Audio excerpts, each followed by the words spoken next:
भारत में सोना खरीदने और उसे घर में रखने का विशेष महत्व है। चाहे शादी हो, त्योहार हो या अन्य कोई खुशी का मौका, सोने के आभूषण खरीदना एक परंपरा बन चुका है। लोग सोने को निवेश के रूप में भी देखते हैं क्योंकि इसकी कीमत समय के साथ बढ़ती है।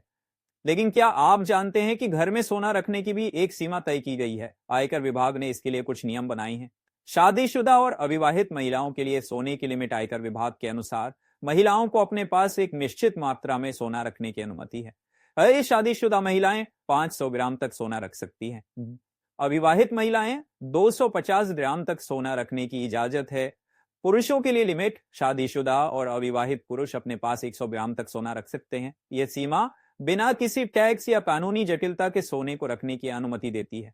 नकद लेन देन की सीमा आयकर अधिनियम की धारा 269 के तहत सोने की खरीदारी के लिए नकद लेन देन की भी एक सीमा तय की गई है। 1:1 रुपए से अधिक नकद में सोने की खरीदारी नहीं की जा सकती।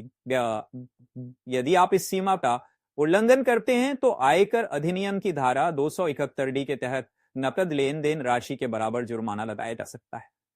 हालांकि अगर सोने की खरीदारी के लिए भुगतान का पूरा हिसाब किताब उपलब्ध है तो आपको जुर्माने से छूट मिल सकती है।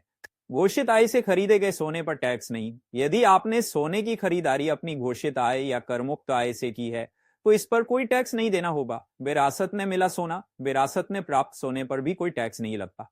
यह सोने की बिक्री पर टैक्स। अगर आप विरासत में मिले या खरीदे गए सोने को 3 साल तक रखने के बाद बेचते हैं तो आपको उस पर 20% तक टैक्स देना पड़ सकता है।